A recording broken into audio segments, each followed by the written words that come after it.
All right. So, good afternoon, good evening, and good morning to everybody joining us today. And of course, welcome to Startup Germany Tour 2021 to North Rhine-Westphalia. This year again, the digital edition. We are happy that you are joining us in this run up to the fifth Startup Germany Tour. So thank you so much for joining us in this run up to the fifth tour. And thank you for joining the anniversary tour. So 5 years, wow. So with today's webinar on how to do sales in Germany, the pre-program of this year's Startup Germany tour will come to an end. So this is the last webinar for our pre-program of the tour, and we hope that you get ready for the German market.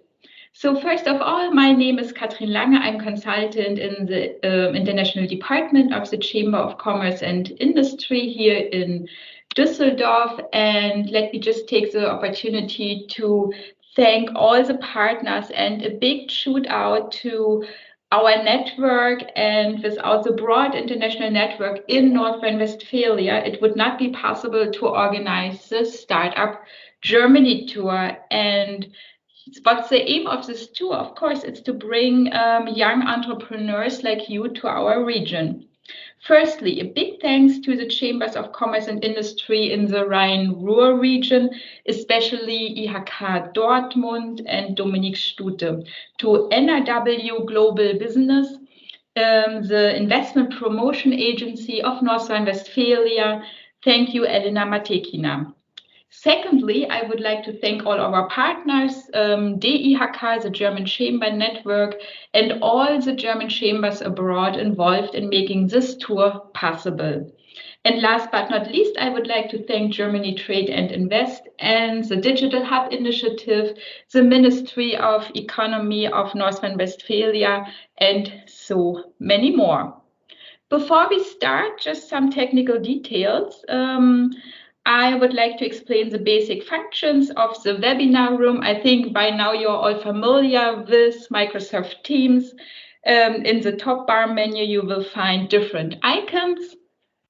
Keep your cameras and microphones turned off for the moment and during the webinar in order to ensure a smooth internet connection for everybody. You may turn them on when you want to ask your question later on, of course. If you have any question, please give us a hint by showing off your little digital hand by clicking the raise hand icon. Wait until we call you in order to raise your question, because we are quite a large number of people participating right now. So I think we should do it after the presentation, unless you have a really urgent question. A chat is available for everybody, and you can put your questions in the chat, and we will answer them in a different Q&A session we will have after the presentation. And almost 200 people registered for the webinar, and of course not everybody can join today because of the time differences, and we are so proud that Startup Germany Tour this year involves startups from really around the globe. So today's session is one where you really can get ready for the German market, because we want to talk about sales in Germany. And it's my pleasure now to introduce today's speaker, and our sales expert, and he already put his camera on. So the speaker of today's webinar is Alexander Nowroth. Alexander is a sales consultant and an expert for organization and their structures. He can look back on almost 15 years of international career in medium-sized companies as well as in large companies, having had leading positions in Germany, Australia, in South Africa, so being a global entrepreneur by himself. And he combines his sales and management experience, his customer expertise, and his intercultural background for the benefit of companies by making their sales faster, more adaptable, and more resilient. And his passion is to inspire people for a common goal and to be more responsible for the implementation of solutions. He is really passionate about sustainable business models, and his company has the name Lebenswerk, and that, of course, means to have an inspiring and prosperous entrepreneurial career. With this being said, I would like to hand over to Alexander. Please share your screen, and I wish you all a great webinar, and please make the most out of it and use the chat for your questions. And after the presentation, I'm sure we will have a great Q&A session. So Alexander, the floor is yours. Yeah, thank you very much. Can you hear me? Yes, we can hear you. Now we cannot hear you anymore. Before we could hear you. Okay, I think now it should work. So again, good morning, good afternoon, or good evening, depending on where you are. Yeah, thank you very much, Catherine, for this very big praise. I'm not sure if I can adhere to all of the expectations, but I'll do my best to share and hopefully, have a few, thoughts to plant with you didn't have before, and ultimately to make you a better sales-driven entrepreneur with your business. So let me share my screen to start with. Okay. I hope everyone can see my screen. Yes, it is fine. All right. So welcome once again. My name is Alexander Nauroth, managing partner of Lebenswerk Consulting Group. More to that, what it means or what it stands for in a minute. But Lebenswerk, I can already tell you, is German and stands for Life's Work, Lifetime Achievement. B2B sales success in Germany. So I want to, talk today to you a little about in my agenda here, which you can see about the biggest sales myths and the biggest sales killer. Yeah, especially in smaller sized businesses, in startup companies and so forth. Then share some insights about on COVID-19 and its effects on selling, what changes, but also what doesn't change. And then also explain how generally the sales process works in a B2B, business-to-business context. Then I will share my insights as being a German, can't really hide my accent, of what are the tricks and the peaks and troughs of being successful in Germany. And then close off the presentation with some sales cycle and deal techniques to not only increase the deal size, but also to shorten the sales cycle to get quicker transactional value for your products and services. Because let me tell you, this is probably one of the biggest questions probably most of you are trying to ask, how you can really generate traction and create transactional value for your idea, for your products or service. And then we're going to conclude with a Q&A.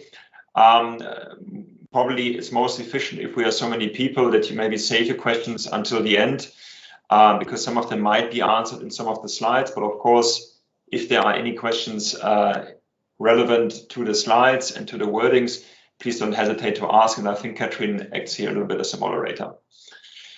Okay, so let me start my presentation with a little story. I want you to imagine the following scenario, okay?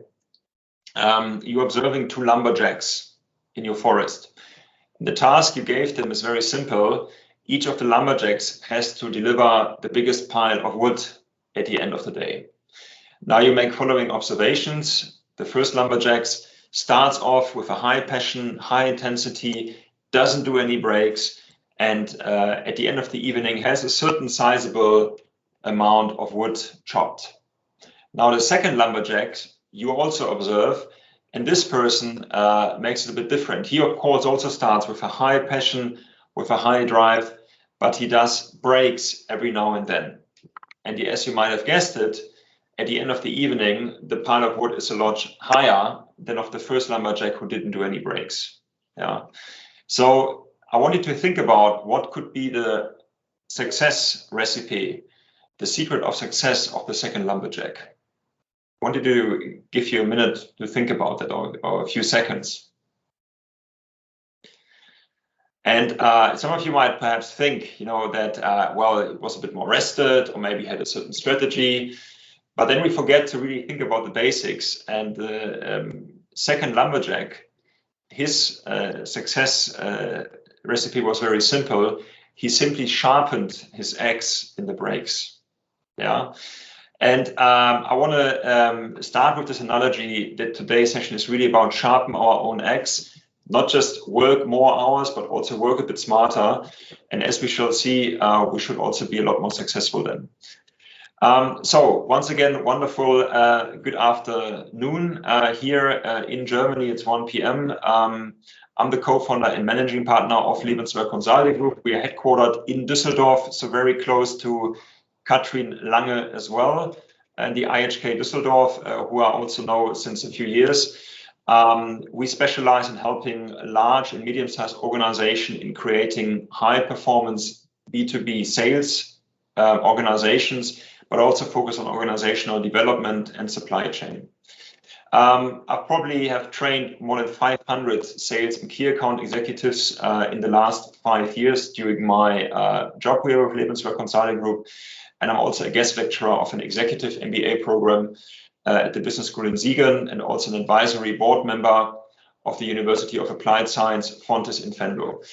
As Catherine already mentioned, I've worked all over the world, most notably South Africa and Australia. I have worked there for 6 years within the freight forwarding industry, and which is one of the toughest, probably business-to-business organizations or industries you can think of. And today I'm helping other organizations to really create long-lasting sales success.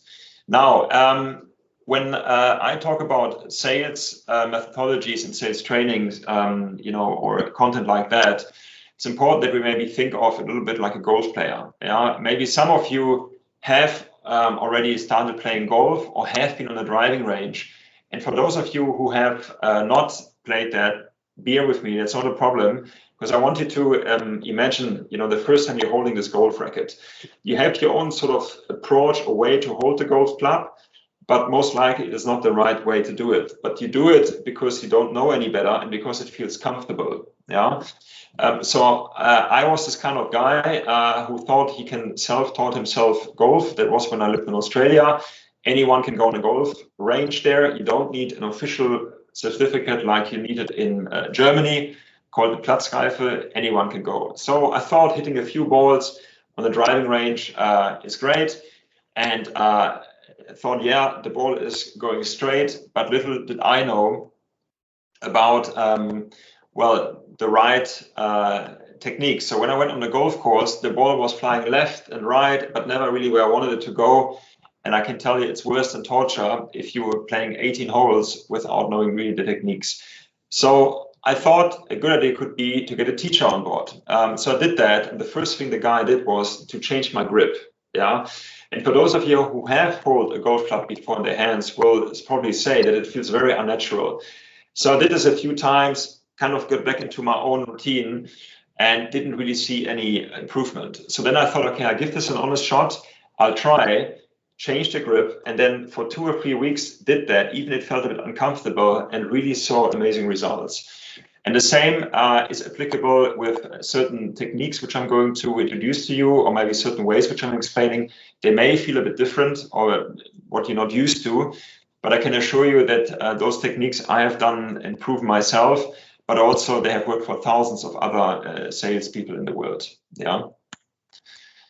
So let's talk about key account sales in general. So I think today it can be said that time and resources seemingly gets less. However, the key clients and clients alike get a lot more sophisticated. Yeah, you're here in Germany to really create big deals with large organizations, so we call them key clients. Yeah, and you might also feel that there are more and more tasks coming to you or to your key account sales staff, And I want you to really break it down in a very, very basic context. There's only 2 types of tasks you can do being your own sales, your own base salesperson. And I really hope you, being the CEO or the owner of your company, you make sales a priority. And if you haven't done it yet, hopefully after the speech you will, because you will see that the biggest reason that companies and startups don't survive in the next years to come is a lack of sales. Yeah.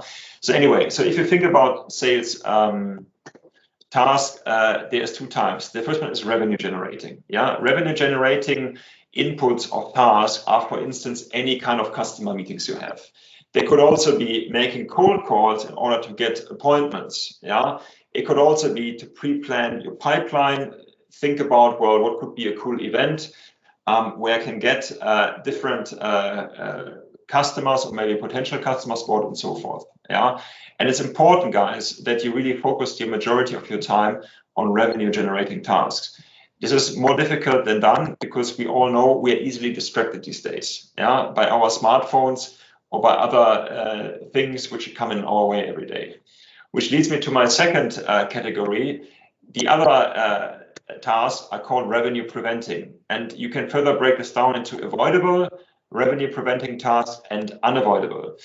And I want to especially help you to really cut out some of the waste there, because of course we all have unavoidable revenue preventing tasks. So tasks which prevent us from really spending time with the customer, staff issues, perhaps certain administrative work, reporting to financial authorities and so forth. But avoidable preventing tasks are probably 70 to 80%. And it comes down to really our own routine. Yeah, I'll give you one example. Instead of having a clear set list of maybe 8 or 10 customers you're trying to call to get appointments, you're spreading this out all over the day. Yeah, you're doing here one call, then maybe an hour later, another call, and you find yourself very quickly multitasking instead of focusing in half an hour to only really work through very efficiently through a revenue generating task. Yeah, it can also be to focus your time on the wrong clients, either too large or too small, or you're running after one large customer despite all of the interest. You're thinking like, I've tried so long and so hard, so I still want to make this happen, and you can't. Yeah, more to that a bit later. But I wanted to really challenge yourself and think about of your current things you do, maybe your 10, 15 things you do every single day. What is revenue generating? What is revenue preventing? And you find that probably, unfortunately, the majority of it is revenue preventing. In fact, one quick fun stat here. A survey was done a few years ago with a B2B, business-to-business sales organizations in Germany, and the average hours a salesperson puts down to spend time with customers is only 5.5 hours per week out of a 40-hour work week. Yeah, and that's of course far too small, and you need to really be focused on that. Yeah, why is this so important? Because most of you probably have new innovative products. Maybe products where there hasn't really been a category before, maybe where it is a complete new range. So you have to deal with a variety of different decision makers. And then often the sales process is understood. We think potential customers might be very, very interested, but then we are getting carried away. And then we wonder, well, why don't they buy? Well, they don't buy because an initial interest isn't the same emotional bond, like to say, I really want to do that. I really have understood all of the value behind it and so forth. Yeah. And then also what I find is when I read through presentations or also guide companies or smaller ones like startups or post-startups, the discussion is far too often around features or not around the value you can generate for your customers. Yeah, this is far more important than features. I know some of you are probably having a technical background, maybe are engineers coming from IT, and it's important really to have a good product. But what is far more relevant for someone wanting to buy that is not features, but rather really the value and the impact it can generate. Think of it, I will still come to it a bit later, but of the first iPhone, have you ever seen an Apple advert which had any features on? You won't find a single one. It was always about the emotional connection it can create, and you had a certain emotional pictures with it. Yeah, and the same really applies as well when we try and really wanting to last or plant a strong image with our customers. Yeah, and that takes time. So what are the biggest sales myths? I want to go about this rather rapidly, but this is more like really a list of the distillation, so to say, of what I can really observe in organizations and in people. So number one is too much time spent on revenue preventing tasks. Yeah, easily getting carried away, not really organizing yourself, trying every day to look again through certain customer files. Who can I call today, instead of pre-planning it properly and so forth. Number two is the CEO doesn't see selling as a key priority. Yeah, that is an often under neglected topic, but it is very, very important, because if you don't see it as a key priority, then why should anyone else see that in your company? Yeah, and I've seen CEOs dishing around the sales of it like a hot potato because they were too feature driven or maybe too scared to spend time with customers. But if you look at guys like Elon Musk, for instance, he's a marketing and a salesperson. And Steve Jobs was someone like that as well. And all the other big guys, they know I need to sell my stuff, okay? And I need to really get good at it. Number three, low airtime at clients kind of resonates with number one. You're spending too little time with your customers. Yeah. Number four is we're having too many opportunities. As a rule of thumb, you can only really have 10 to 15 different customer opportunities at the same time. And that already requires that you really organize yourself in a very, very good way. Yeah. Then the number five one is you have a wrong focus at key accounts, on the focus on the wrong clients. So they are too big or too large or are bad payers and so forth. Number six, the quotation process takes too long, even for feature or explanatory products like services, insurance products, or whatever else it is. You have to have a system in place that you can quote within 24 to maximum 48 hours, even on a 300,000 or 500,000 euro quotation. Yeah. Why is that important? Well, you will lose interest if you go on a car rental company or you want to book a flight. You don't want to wait until tomorrow to get the price, right? You want to have it instant. So this instant mentality we have, and Instagram, whether you like or you hate it, has probably said this as well, but we want things instant. So of course, we don't have to have an instant quote for a large deal, but we have to be very fast in order to not lose interest. Yeah. Number seven, lack of relationship at the economic buyers. We'll come to that terminology in a separate slide. Economic buyer is anyone who can sign off a proposal of you, period. Yeah, so someone who really has the big signing authority. We often find that we spend too much time with people who are very interested, but who can only say no to us and not yes. Yeah, so it's important that we really have a good relationship as early as possible and understand that we can only really progress at the sales cycle when we really deal with an economic buyer. Otherwise, we're wasting our time. Yeah, that's the inconvenient truth. Number eight, product and feature drunkenness. I'm kind of provoking probably here a few people, but I really mean this in the most positive way. Yeah. No product is perfect from the start. Often things are over-engineered, and they are over-engineered because they're not really relevant on the customer needs. So it's important that we getting a bit away from product and features, rather really thinking about value, understanding on what impact material and non-material the product delivers, the service delivers at our customers. And we do that by analyzing that, by spending time with them. Yeah. Because no economic buyer, no economic decision maker cares too much about product and features. They have people who care about that. They care about what value it can deliver. Number nine is not pushing back when appropriate. So I mean a bit by that, being a bit too submissive. Yeah. Many startups think, actually the other way around. Many large companies think, well, they're doing us a favor to talk to them, but and then we act a little bit by that. Yeah. But the fact of the matter is, if someone really gives you time, they are very interested what you have to offer. You have a certain methodology, a certain product, a certain innovation, which they don't have. So I want you to really think about peer-to-peer decision maker relationship here. And it sometimes means that you have to push back. Yeah, I'll give you one quick example here. For instance, someone says, well, I want to see the price now. This looks really interesting, but it's not the final economic buyer. you may push back and say, I'd love to quote, however, we're not here at the process as yet.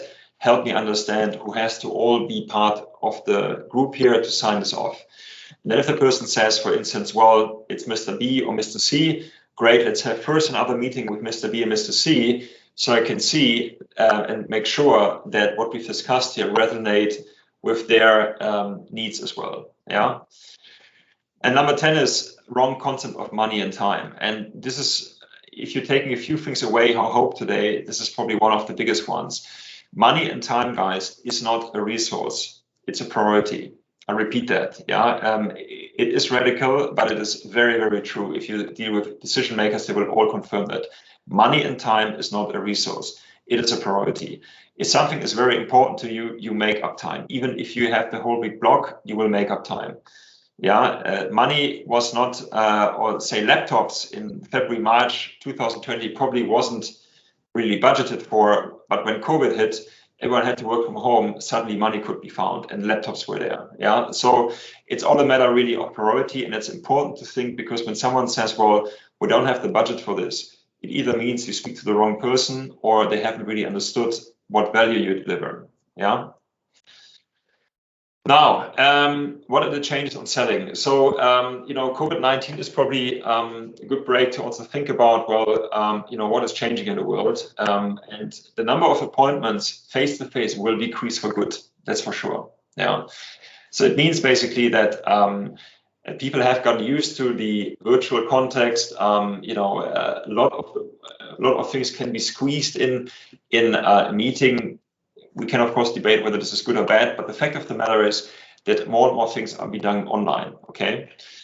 Now, what it doesn't mean, it's quite the opposite. Appointments will any less desirable. They will actually be harder to secure. However, they will be far more desirable, because one thing we can never digitize, and this is trust, yeah? We can, of course, try with the means of what we have today, a good camera and so forth, to help have an image there. But a face-to-face discussion will also be in 100 years, unless you're negotiating with a robot, whatever else it is, you will always have an easier time to have someone face-to-face talking to something very important. The recruiting of sales should also be treated equally to hire a department leader. So it is a lot more difficult to be in sales successful these days. Why? Because so many things can distract you, and customer expectations are a lot higher these days. Yeah. So really take your time. If you want to recruit salespeople, start with yourself. Really focus on your own sales skills to become better. And if you want to hire someone, remember, this person will cost you 30, 40, 50,000 euros or dollars very quickly every year. And this person has to be really good. So really take your time with the recruitment process here. Stationary sales is very expensive and should return a cost to company of 2 to 3 times. Now, what do I mean by that? If someone costs you 40,000 a year, they should return minimum 80 to 120,000 dollars or euros as in margin, as in profit to you. So stationary sales is anyone who is physically there, who visits customers face to face. They are expensive. So, and that will mean that, of course, in the future, a lot more sales is under pressure because of all these expectations. Number 5, availabilities. They will change. They can change as well. It will be a bit harder probably to get people here on board, because people will now try to travel. And, typically the days are completely blocked out with digital meetings. So you have to pre-plan a little bit more in advance. Okay. And the expectations, as I mentioned before, from key clients will change as well. They're far more solution oriented, and people want to really, really understand, well, what is the value here for me, but also for other people here in my organization. And the last point, contract durations, is probably not true for every industry, but it's still worthwhile to mention it here. It simply means that probably companies want to be a little bit more flexible. They don't want to bind themselves. They want to make as many experiments. The problem is, in a crisis like this, companies try to stick to what they know. So that's important to understand, and it's important to also then still create the trust and also take this into consideration when doing contracts. to maybe have a smaller interval, maybe a lesser contract period. But from then, when it's worked, to really increase that. Yeah. Now I spoke a lot about what changes, and I also want to remind all of us here what doesn't change. Yeah. Number one is too little time with or with customers is a deal breaker. Whether this is analog or virtually, you need to really spend time with customers. Yeah. And if we don't have enough of this airtime, it will be very, very hard to be successful with our deals. Number two, the quotation turnaround time is a booster for sales process. If you're making the quotation, and we shall see just now to whom I mean, we have a much higher success if we really know who we're quoting to. Yeah. Number three, the lack of the customer relations is a reason not to buy. It's always rather a matter of a relationship, not so much of a budget point of view. Of course, those things can happen every now and then. But the biggest thing why people then don't buy after you had several meetings with them is probably a wrong relationship or the wrong relationships with the wrong people at your customer. Yeah. And wasting time in operational tasks, it's also a never stopping topic to evolve. It is far more often your own fault than you think. Yeah, because often it's maybe we like to do things ourselves when they get a bit difficult, or we don't trust enough our coworkers, so we rather do the things ourselves. But then we allow to be dragged into operational tasks. Yeah, and that is not the task of any sales or any executive here. And they focus on the wrong customers, what I've mentioned before. Yeah, and the last point is here, if you don't know your own hit rate, so as in other words, how many companies you need to actually visit and see to be successful, you don't really know, how many potentials you should load in your pipeline in order to be successful. Also that I will share, a certain calculation model a little bit later to come. Yeah. So let's look at the sales cycle in general now. I want to maybe last this image for maybe a couple of seconds. I don't want to go through all of the steps here, but it's rather really a summary of how a sales cycle typically looks like. Yeah, and sometimes we go in one meeting through 2 or 3 steps, sometimes also in a single meeting, but often we have 2, 3, 4, even 5 meetings, sometimes over 3 months, 6 months, and so forth, to try and come really from the first contact towards closure. Yeah, if we break this down, this cycle here, we can really see that we focus on probably, one main element here. This is the second one, the interviewing process. Now, qualification simply means what is the right potential customers. You should be able to know, to determine what is my target market, of course, who are my main decision makers. Yeah, and then you try to set the appointment. Now, in the interview process, you want to really try and focus on the trustful relationship. If I don't have any amount of trust, why would you share anything of importance with me? Yeah, it's a bit like when you ask a very good friend, well, how is he? He will probably tell you he has the worst day in his life or had this and this problem. But if I would ask that person, well, how are you today? Probably, yeah, just fine, everything okay, thank you. Of course, we are a little bit reluctant to share really what is going on. So we need to really verify whether we have created trust, and we have to discover the need and also identify the problem of the past, the present, and the future.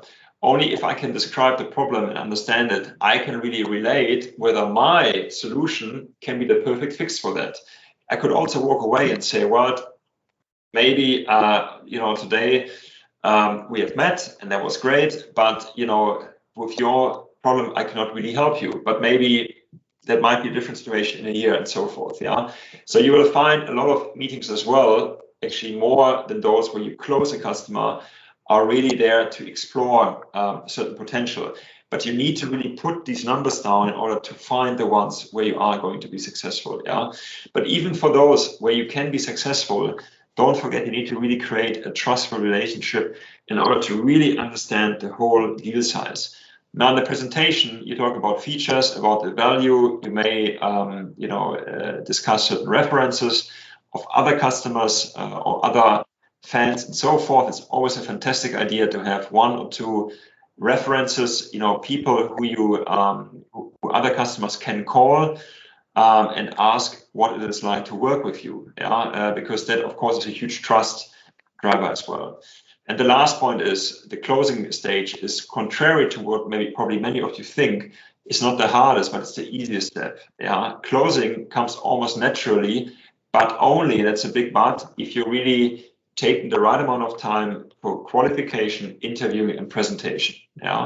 So it's important really that you understand the sequence here, and that the closing process then at the end comes more natural. And of course, the more opportunities you have and you can play with, the more confident you are. Now, let's look break this further down about some numbers. I spoke about this a few minutes ago, and I want to share, like I said, a few concepts here today where I think they're probably very, very easy to understand, but are extremely effective. The first one is the 1/3 rule. Generally, it can be concluded that 1/3 of all the customers you're going to visit, or customers who maybe want you to visit them, are really the easy wins guys. You don't have to really be very good at what you do, but you will win these customers. Maybe they love your product, they love your service, they have a huge problem. Maybe you're the only ones at the moment where you can solve that problem. So easy win. There's an instant amount of trust. You just seem to flick, things work out. Okay, easy wins those. Now the next 1/3, unfortunately, are a no chance. No matter how good you are, no matter how great you explain the value, no matter how how many sales trainings you book with me or with anyone else, you will not close those. Why? Because they might be physically married to your competition. They have completely ridiculous payment terms of whatever, 120 days, 180 days, or they're notoriously unreliable, keep stalling, keep postponing, and so forth. And that's a very tough one, because it means no matter how good we are, we have to understand that a certain amount of customers, probably around 1/3 in our career, we cannot close. Irrespective on how obvious it is that they may need our solution.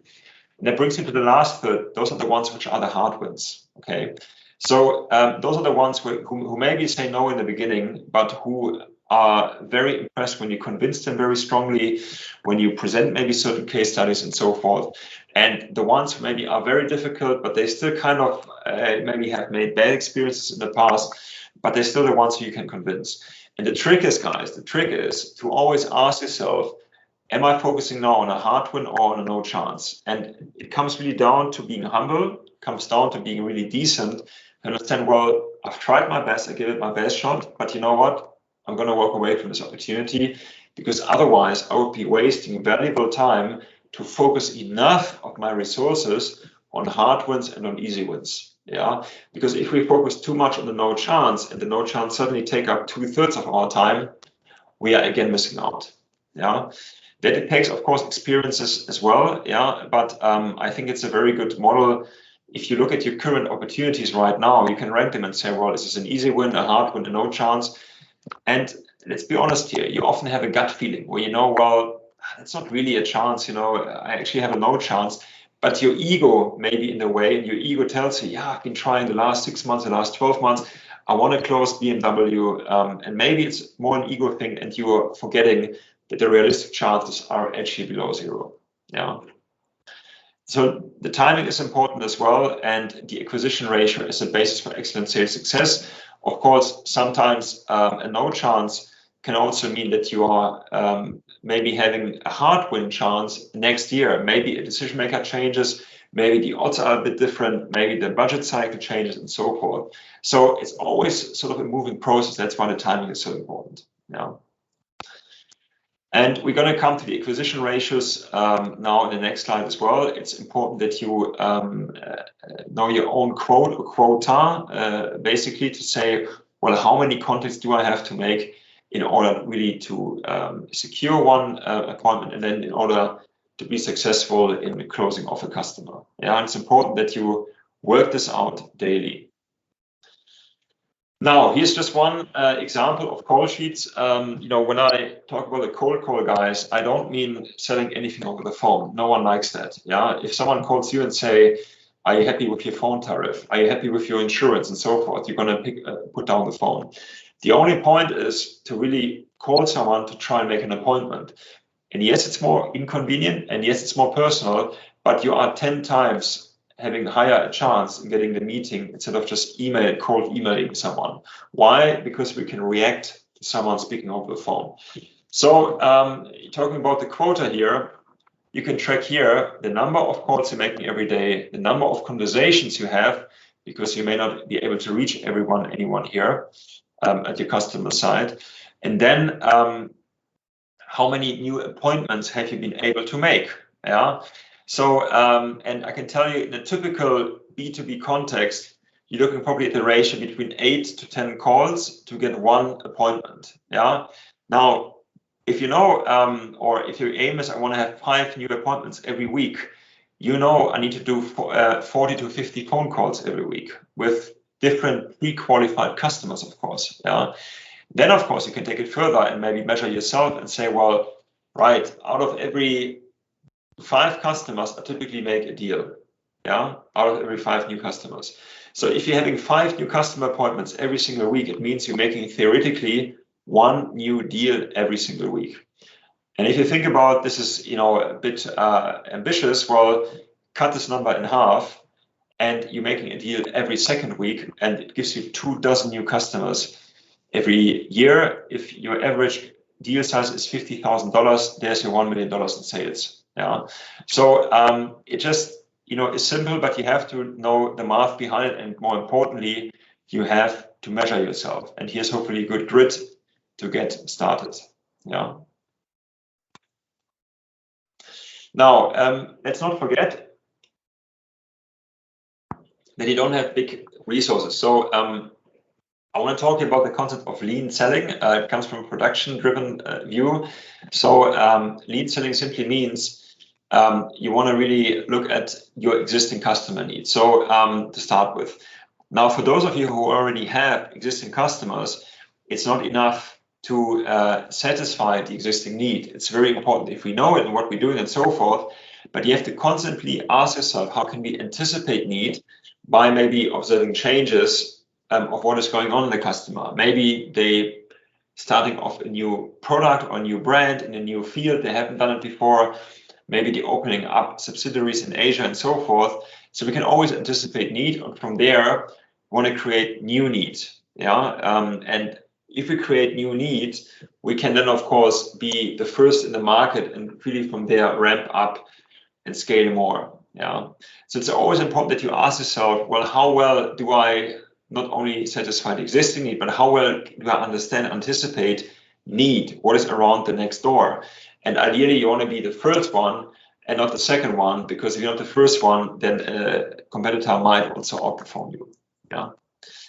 Now, what are certain ways to find that out, and what are also certain recommendations I can give you to discover this? The first one really is to run webinars. Like what I'm doing here today is, I'm sharing certain expertises here, a certain know-how, certain how-to, bringing people together. We're having a joint discussion at the end, and you can do the same thing. Yeah. Another very powerful way is to run events where you not only invite customers, but you also invite prospective customers, and you only really watch that when customers who are happy, hopefully, of you, talk to prospective customers, the best salespeople in the world, by the way. Yeah, I can't beat that. You provide a good environment, and it really is good, cool, important topic. You invite maybe a nice speaker and so forth. So this is very important to understand also what is driving a customer, and from a joint discussion, get to new ideas. Leads from existing clients are important. I call this referral marketing. Make it really a habit that you really, the next time when you speak to existing customers, you ask them really for concrete names, for people who you can maybe say something like, well, as you know, a lot of my business comes from referrals. Do you mind recommending me to Mr. Schmidt from your biggest supplier, Havana Industries, or whatever else it is? Yeah, we see these days very easily, guys, on LinkedIn especially, who is connected to whom. Yeah. Segmentations, you always want to understand, is the return of the customer value in a logical relation to the process cost. So a customer you maybe had to start with a year, 2 years, or 5 years ago may not anymore be a good customer. Maybe because they've become too small, too cumbersome, too much people have to deal with them, too many people have to deal with them, and so forth. So you have to always then look at your portfolio and say, well, is this really in a good relation to the process cost? Don't worry, you can make this easily a habit once every 3 months, ideally, to look at your customer portfolio and really think about the whole time, well, how well do I really understand the customer? And from there, develop also new, exciting products. Yeah. Now, I spoke a little bit about decision makers in Germany. So now I want to really share maybe in the last part of my presentation today about how do things really work in Germany. So you've got 2 different types of people at any large organization. So this is really a very, very simplified breakdown, but it's very important you understand that. So you've got 2 types of people. You've got people who we call key recommender here, or influencer, who can only say no but not yes to you. I mean, they can say yes to meet with you, but I mean, it's really in a deal relation here. Yeah, so they can be very interested. They only can say no to a proposal. They cannot say yes because they're not the decision makers. And they are probably 98% of all the people who work at a large organization. What you want to do is you want to very early try and, of course, I'm not saying you shouldn't meet with key recommenders, far from it, but you should try very early understand from a key recommender, once they trust you, who really pulls the ropes here, yeah, who really is the economic buyer. And your goal should be as early as possible to try and also get recommended by the key recommender towards the economic buyer. Yeah, they can say yes and no to you. Yeah, so they can physically sign off the proposal. And it's important, guys, that you always ask yourself, are you talking to or are you dealing with a key recommender or with an economic buyer? Yeah. Even more so important when you speak about an innovative product, you often have accelerating manager, you have the head of innovation. And guys, let's face it, we're all fooled by titles who are catchy. Manager of innovation, director of innovation, or human resource. Those are organizations or departments who are super, super friendly, who are very, very kind to you mostly, but they do not really have the buying authority. So they report back to someone else. And if someone says, well, we make a decision, but we are a committee, we are a buying committee, or we are maybe, an accelerator chair, well, they will not finally decide that. They will put their recommendations forward. Of course, I'm not saying you cannot make a deal without an economic buyer. You may be able to, but you significantly increase your chance if you really try and identify as early as possible who is the economic buyer at my target company. Yeah. So it's important, like I said, to aim to deal with them as early as possible. Now, in Germany as well, it's what are maybe certain cultural differences. So it's rather formal. They're probably very, very more easygoing, like maybe in the UK or in the US. But this is kind of sometimes changing. You have the Mr. and Mrs. And I would always recommend start with that. They might then instantly say, well, my name is Alexander, but you want to really start with that Mr. and Mrs. Yeah, so it's just like a cultural difference in Germany. Most of them won't mind and say, well, here's my first name, but the cultural thing is that you start really with the Mr. and Mrs. if you don't know anyone. Yeah. And you want to really understand that Germans are rather conservative towards new technology. Why is that? Because we come from a very strong engineering background. We are rather, risk averse, so we don't like to take too many risks. So we have to have a strong trust to you to really do something completely different, something completely ordinary. Some of you might have found it frustrating to get funding, and you wonder, well, why is it so much easier in the UK and the US to get more funds, more investment for startups? That is changing already a little bit. But the fact of the matter is that you will have a little bit of a harder time in Germany. However, once you convince someone and they, buy the product from you, they tend to be very loyal. Yeah, that's the upside of that. And you have often buying centers and very hard to identify the budget holder because some people might be reluctant to share that. So it's important that you really focus your time on that, have a good chat. And of course, there's certain questions you can ask, which I also share with at the end. Yeah. And consider innovative-driven organizations as targets. So really look at companies who themselves pride with, for instance, open innovation platform. Bayer, for instance, has that. Yeah. Or look at companies who have an own accelerator, an own incubator, who maybe have done investments before. In the logistics industry, DB Schenker is such a good example, for instance, because they are quite innovation-driven already, and they might be more natural, closely intrinsically motivated to also try and work with you. Yeah. And always do a follow-up. Very, very important. In fact, never leave a meeting without an agreed follow-up step. A quick cordial email is very important, and also the users here in Germany. Yeah. Now, I also want to talk a little bit about, the video call. I often get asked the question, well, Alex, all good and fine, that makes sense, but is there anything I have to take into consideration when doing a video call, right? Because sometimes, despite all of our best efforts, we get the invitation through Teams, like today, or Zoom, or whatever else.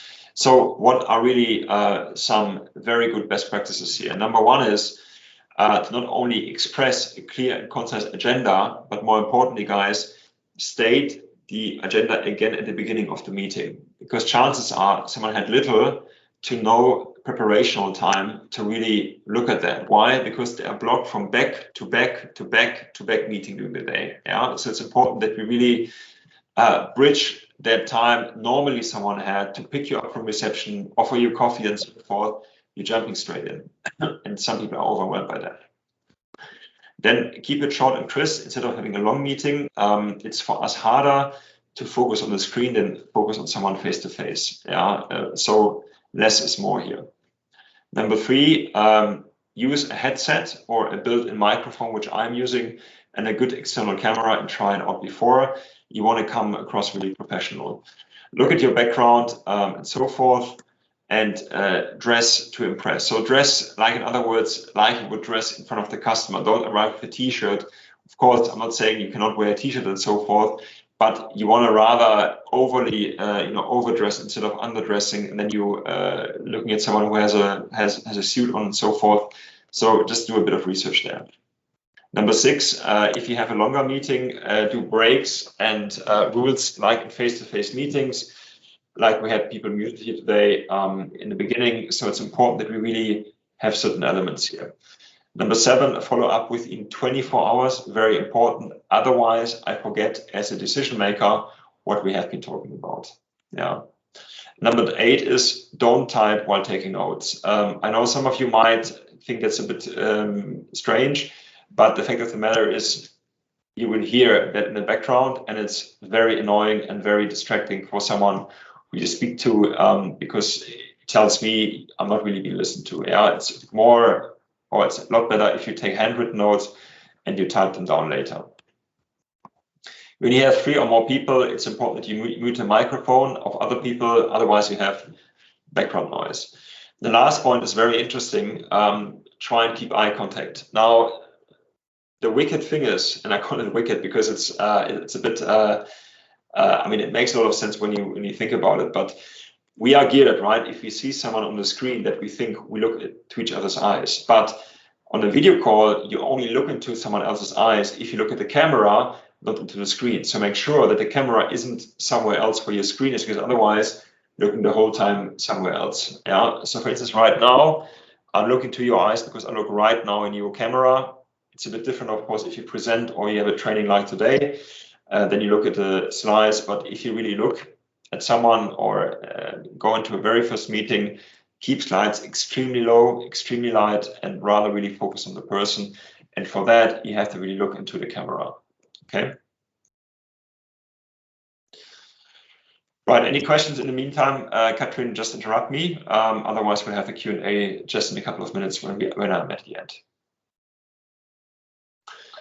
Now, I spoke a little bit about conversation and trust development. What's important to remember is our impact is only 7% content. Yeah, 38% is what we actually say. Like, in other words, how does our voice sound like?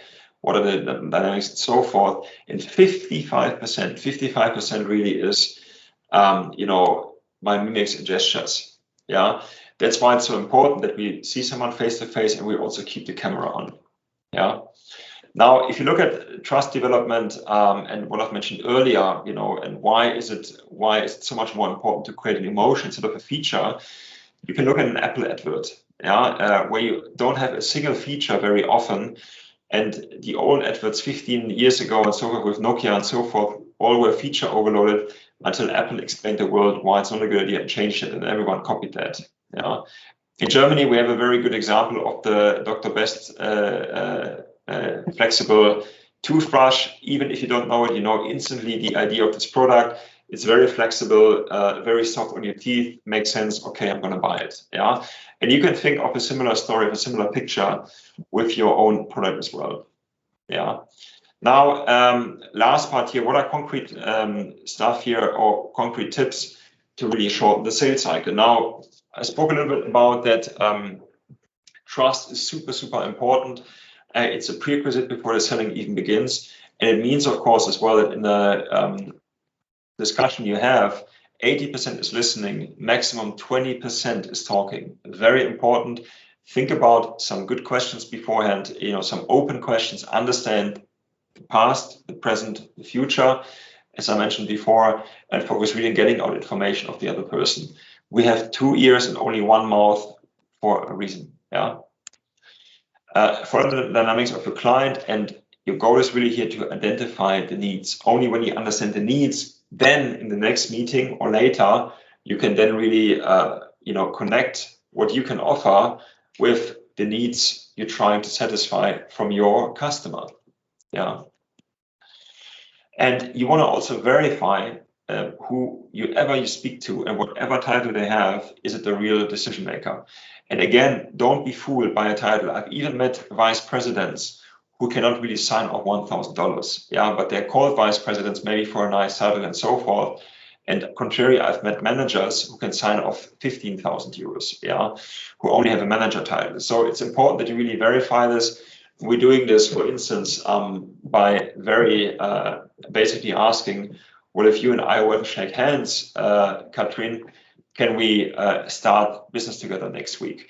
Now, if Katrin trusts me, she will probably have an interest to work with you. She might say either, yes, Alex, we can. Here's a budget limitation, but if you are below that, we can do that. Or you say, well, you have to speak to Bernd. And then I maybe say, well, do you think it might be a good idea if we jointly speak to Bernd? And then she makes it happen because she wants the same thing like me. We want to work together here. Yeah. And it's better if we verify this before, because what you don't want to do is create a premature proposal and then hear nothing and say, sorry, now I have to take it to my boss. And there you stand and we know what's going to happen. Yeah. And the last one here is, and this is super important, if you also take this away, make it a habit, guys. Always aim to secure the next appointment at the end of your current or of your first appointment. That alone shortens the sales cycle by approximately 3 to 5 weeks. Yeah.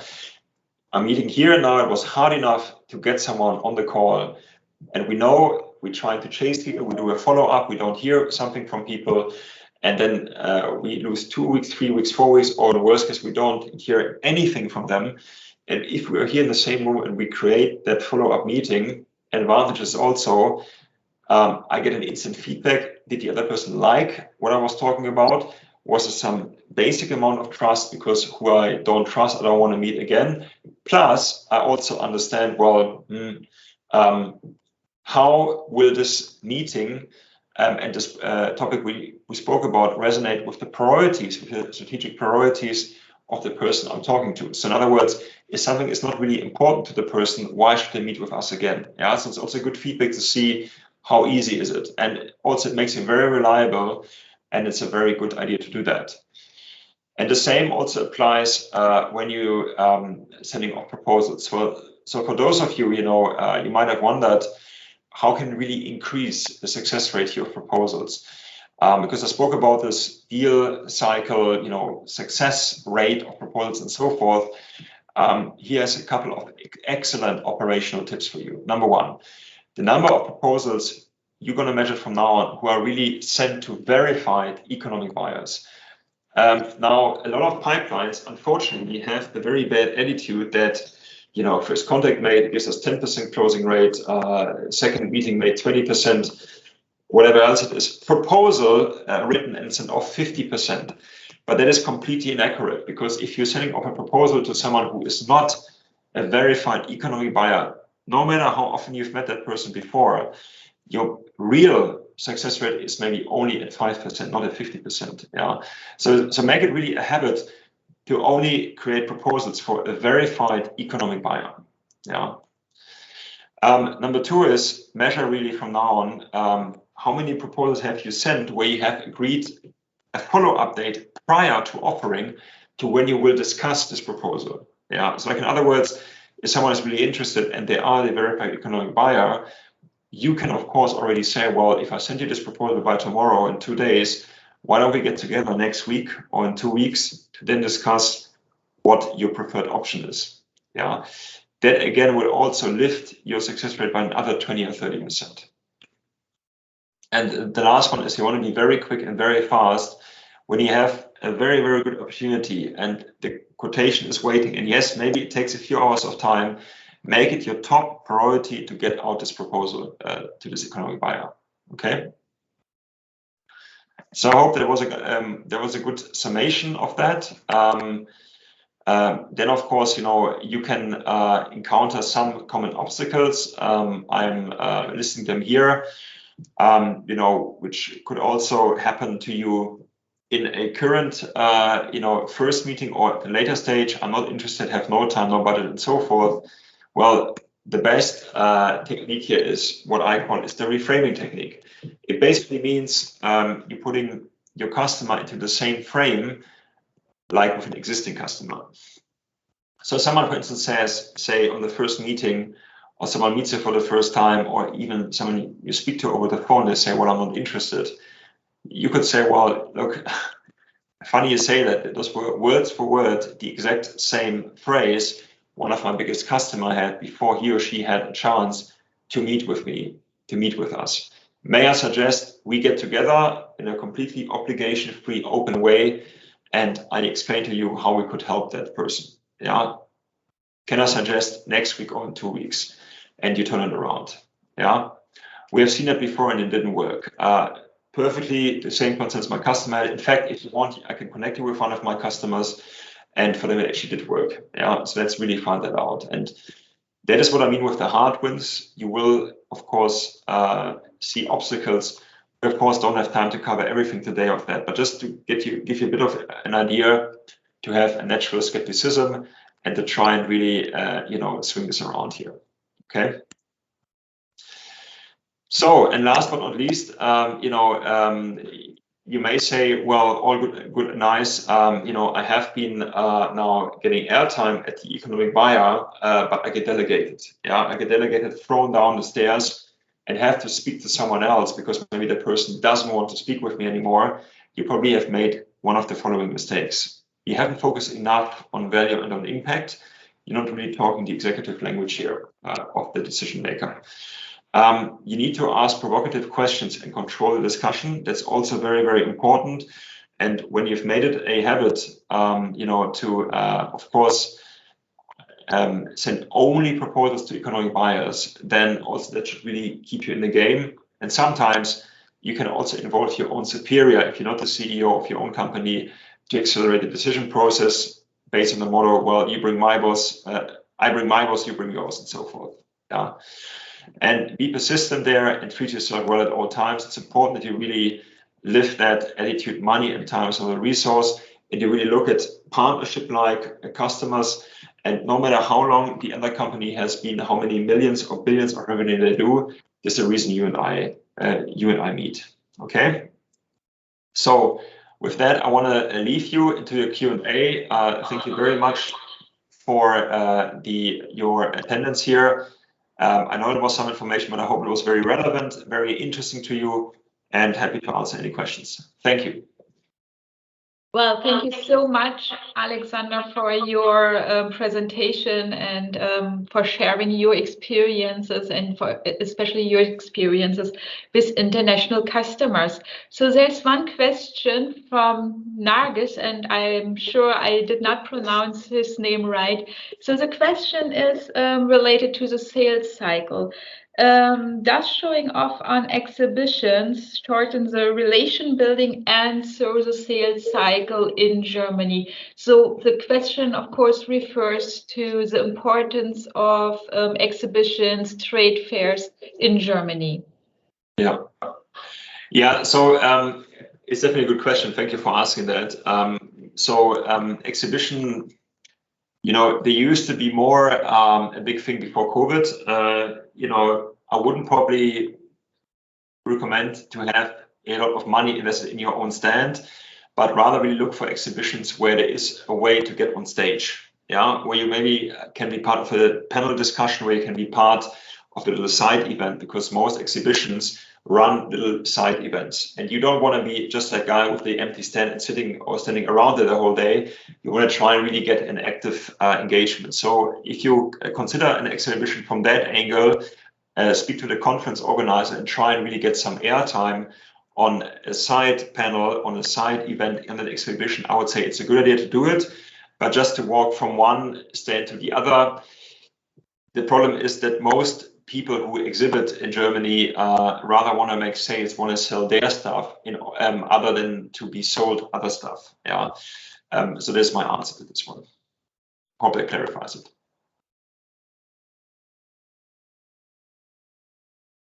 I think you're muted, Katrin.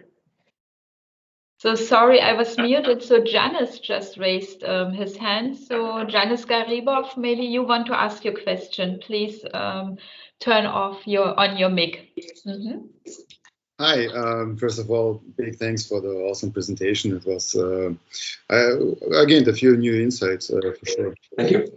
I'm also based in Germany, in Berlin, but let's stay in English. I think we have some international guests here. And we, by the way, our company, we are in telematics. It's a very specific branch of the industry. Yeah. I think you can imagine, Alexander. And we even won a competition at Start.up. I'm from Global. And the thing is, what we faced is difficulties in sales, because I understood that, for example, online ads via Google Ads, Facebook, and so on are rather difficult and very constant. But calls are better, my experience, but I'm just thinking how to automate the process, because we are planning to grow. Yeah. But I think like it would be quite difficult to, for example, to hire a third party to manage the calls. So I think the quality of the customer support will be lacking. On the other hand, we can't hire that many people now. Yeah. And I would be very curious about your suggestion about what kind of sales channel we should use. So how to automate it. So in telematics, it probably means then what are your typical customers? Then probably like large road freight transport companies and so forth, right? Yeah. Okay. Yeah. So logistics. So I mean, that is again an industry, and I guess luckily for you, I mean, happy to connect also afterwards. Of course, I come from the logistics industry. Yeah. So it's a very personal driven, a very face-to-face sort of industry, very much based on trust, and all it really takes is, you can obviously start with yourself. All you need to do is dedicate 45 minutes every single day where you make phone calls, and that's it. Yeah. And it's already a great start of automation. We always think, oh, we need to hire people and so forth, but it starts with our own routines. And you want to call, when no one else is calling. So don't call between 9:30 and 4:30, but rather call between 8 and 8:45 or 8:30. In fact, in logistics in Germany, people start very early.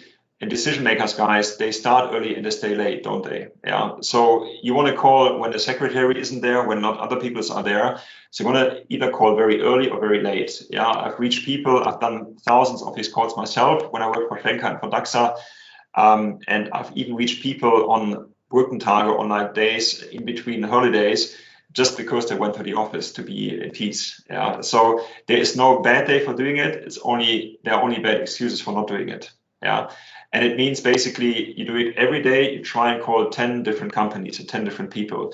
And on some days we'll not maybe get any appointment, but on some others, you know what, you make 2 or 3 appointments. And what is better there to start your day with already some revenue generating activities, and you don't need to hire an army of people. All it takes is really automate this pre-qualified list, say, you know, the biggest whatever logistics companies in Germany, maybe 100 or 200 companies, and you can start off with the switchboard, or even better, you look on LinkedIn and say, well, head of logistics or head of fleet or whatever else it is, and then you have this list. And maybe once a month you look at that list and say, right, for the next month I've got 50 more contacts, 50 different customers. And then it's really easy to work through this. You know, you can either use Excel or you can use Pipedrive or HubSpot, and all it really requires is maximum an hour every day. And then I guarantee you, you will create new meetings every single week. Okay.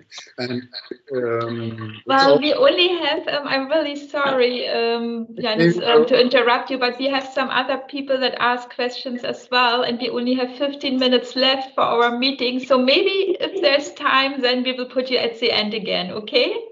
So now we have a question from Hossein, and Hossein is wondering what he can do in order to compete with competitors or with rivals who have a lower quality and and a lower price. So I think what he wants to know is a little bit how can he feature his product with which has a higher standards and of course is a little bit more expensive than the products of his competitor. Yeah.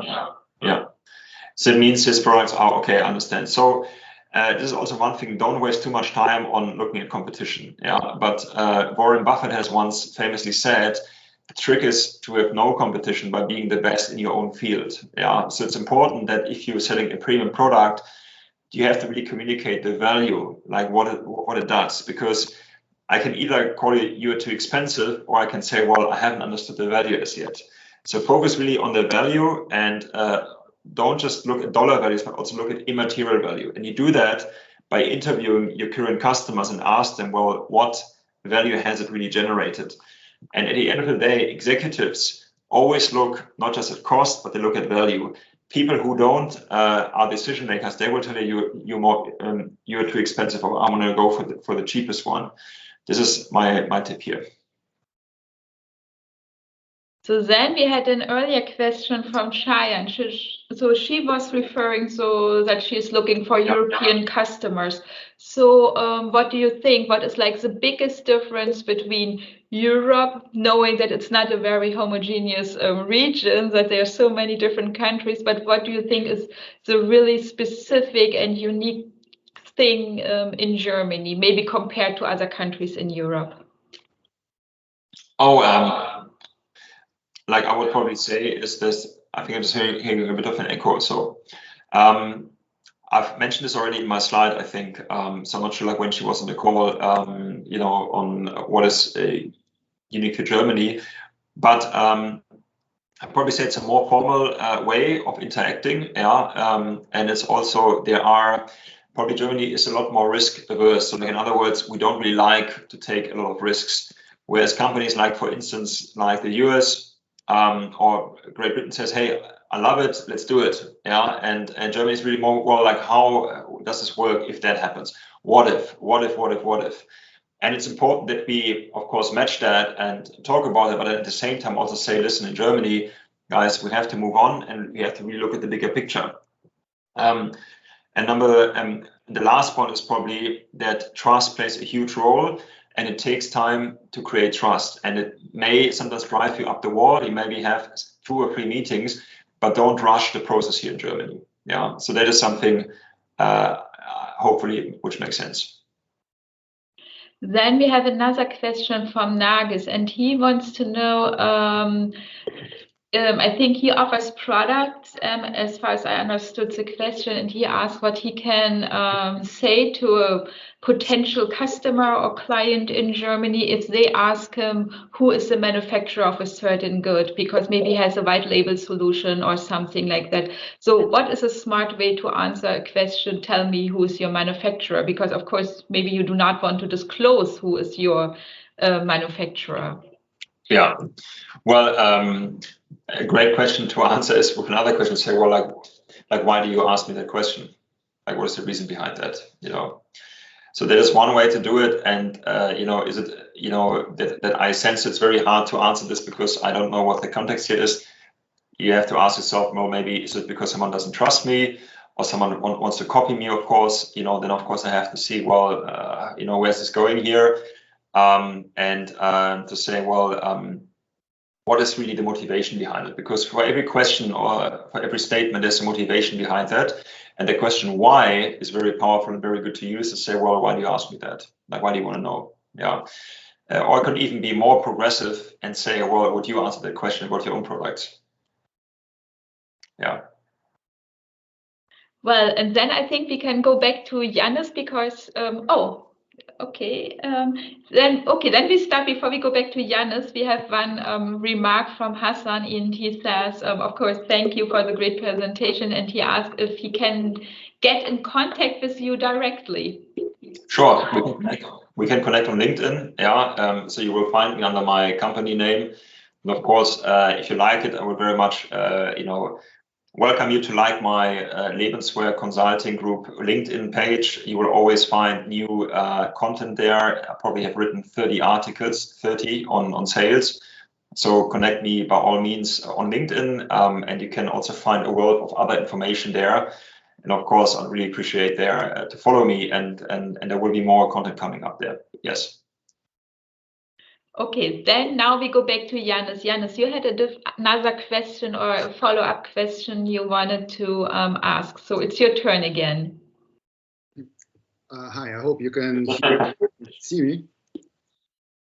Yeah, big thanks for letting me for letting annoying guest speak again. Yeah, my other question was because, for example, at Dove, as you said, I collected a lot of data from over 2,000 companies in Germany. I built a web scraper for that, and it worked pretty well. But I was thinking about if you trying to contact big companies like Mercedes, MAN, or DAF, big manufacturers, and try to present them our products. But I'm kind of like afraid of the process of applying for the at the department responsible for the supply chain. I don't know, what would you say about it? Why would you be afraid? What is your concern?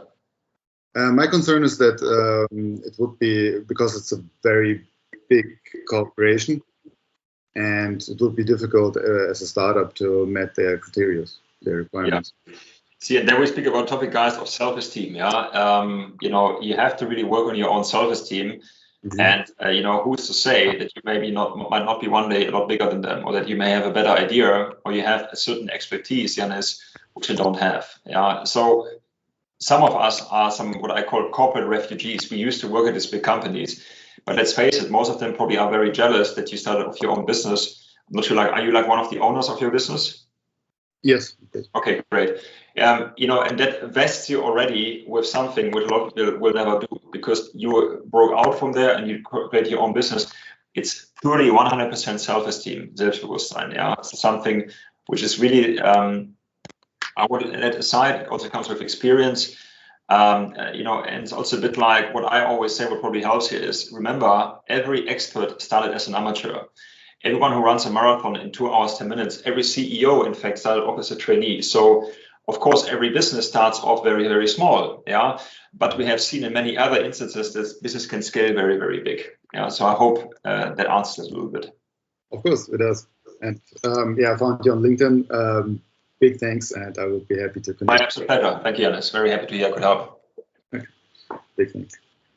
Okay, everybody, now it's your last chance to ask an individual question to Alexander. And I mean, this was 1.5 hours just for you. And of course, we hope you made the most of it. So again, it's your chance to raise your hand or to put a question into our chat. Okay. Also the quick Perfect, Alex. All questions answered. Good. Great, even better. Yeah, so thank you so much for your presentation, Alexander. It was a pleasure having you again here with us during the Startup Germany tour. And I hope that you stay in contact with some of our startups. And of course, we always appreciate it for that you take the time to give your expertise to our startups and to our international audience. Yeah. So, with this being said, I release you right now, but please give us your feedback. And there's a question. Okay, we will participate in Medica. What's your suggestion for us? Okay, Medica is of course one of the international trade fairs here in Düsseldorf for medical components and stuff like that. So maybe you have an advice for Hassan. For Medica, look, at the end of the day, try it out. It's a bit like with experimentation. I went to Medica myself. I know that a couple of startups who went there, but like I said, really plan it more from a way. Can you connect there with certain companies? And is there a startup stage for you? Because if it's only really about the large companies, then you will probably very quickly find yourself quite small there, and you might feel a bit intimidated. So I would really look at the exhibitions and look like where do they have a separate program with startups. And one of the unfortunate exhibition which doesn't exist anymore was CeBIT. CeBIT has had a whole hall about startups, and they made amazing events. Not anymore, as we know, unfortunately. But really look at this more from a focus point on startups. Okay. So I think, Hassan, when you come to Medica, you should definitely drop me an email, and I can see, for instance, which country pavilions are there. I know this year it will be a little different because some of the networking events or after the official closing of the Medica will not take place this year, but I know that there are lots of country pavilions. There are lots of very specific pavilions for our Verbände, associations, and so on. So I would be happy to connect you with some of them. And yeah, and you take a look at the exhibition catalog. Maybe you can, and as Alexander said, there are so many ways to make the most of the time during the trade fair you're spending there. So, okay, now time is up, and Alexander, thank you so much. And yeah, we hope to see you next year again, hopefully then in person.